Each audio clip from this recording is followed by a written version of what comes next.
അന്നേരം എല്ലാ കൂട്ടുകാർക്കും കുഞ്ഞൊരു ബ്ലോഗിലേക്ക് സ്വാഗതം. ഞാൻ ഇന്ന് ഡ്യൂട്ടിക്ക് പോകുന്നൊരു ബ്ലോഗ് ചെയ്യാമെന്ന് വിചാരിച്ചു കേട്ടോ. എൻ്റെ തൊണ്ടയൊന്നും വയ്യ, എന്നിരുന്നാലും കഥമൊക്കെ പൂട്ടി ഞാൻ ഇറങ്ങുകയാണ്. അപ്പോൾ ഡ്രൈവർ താഴെ വന്ന് കിടക്കാൻ വണ്ടി കൊണ്ട് അവിടെ വന്നിരിക്കും. ഞാനങ്ങനെ നമ്മുടെ സ്റ്റെപ്പൊക്കെ ഇറങ്ങുകയാണ്. നമ്മൾ ഇറങ്ങുന്ന വഴിയാണ് കേട്ടോ. ഒത്തിരി പഴയ ഒരു ഫ്ലാറ്റാണ്. അപ്പോൾ അവിടെയൊക്കെ നിങ്ങളെ ഒന്ന് കാണിക്കാമെന്ന് വിചാരിച്ചത്.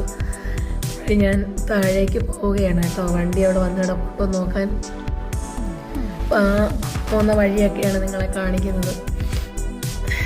എന്നിരുന്നാലും നമ്മുടെ ബജറ്റിനനുസരിച്ച് ഇത്തിരി പഴയ ഫ്ലാറ്റാണെങ്കിലും നല്ല മനസ്സമാധാനമൊക്കെ ഉണ്ട്. സൂപ്പർ. അപ്പം ഞാൻ വെളിയിലിറങ്ങി.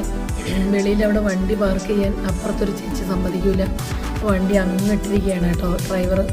ഞാൻ നോക്കുകയാണ് ഇങ്ങോട്ട് വന്നോ എന്ന്, പക്ഷേ ഇല്ല. അപ്പോൾ ഞാൻ വീണ്ടും അവിടെയൊക്കെ ഒന്ന് നോക്കിയതിന് ശേഷം വിചാരിച്ചാൽ അങ്ങോട്ട് നടക്കാമെന്ന്.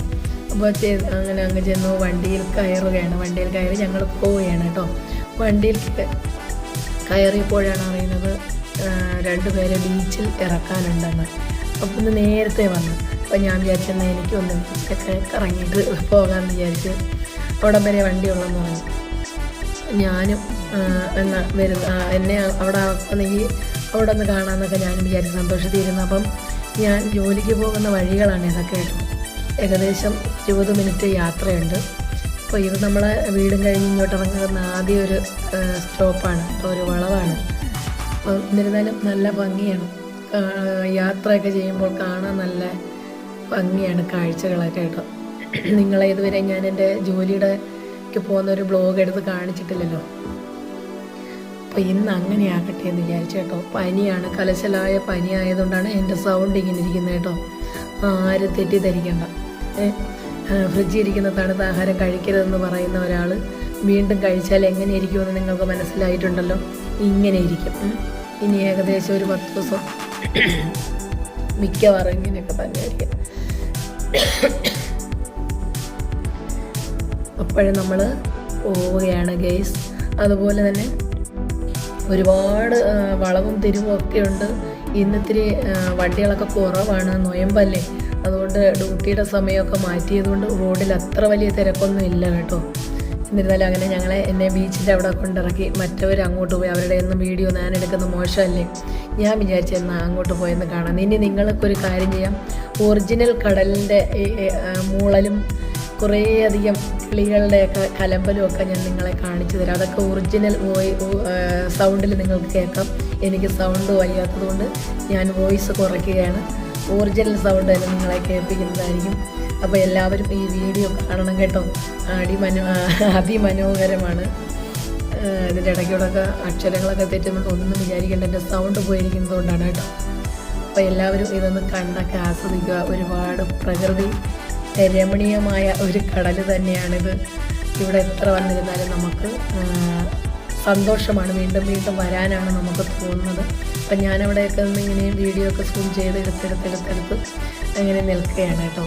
അപ്പോൾ ദൂരോട്ട് നോക്കിയപ്പോൾ കുറേ അധികം കിളികൾക്ക് തീറ്റി കൊടുക്കുന്ന ഒരു ഉമാനി സ്ത്രീയാണ് തോന്നുന്നു അവിടെ നിൽക്കുന്നു. അപ്പോഴും ഞാൻ പതിയെ അങ്ങോട്ട് പോകും കേട്ടോ. അതൊക്കെ നിങ്ങൾക്ക് ഒറിജിനൽ സൗണ്ടോടുകൂടി നിങ്ങൾക്ക് ആ വീഡിയോ കാണാൻ പറ്റും. അപ്പോൾ നിങ്ങളെല്ലാവരും അത് കണ്ടിട്ട് എന്തായാലും ഒന്ന് അഭിപ്രായം പറയുക.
ഇതാണ് ഇന്നത്തെ നമ്മുടെ കുഞ്ഞ് ബ്ലോഗ് കേട്ടോ.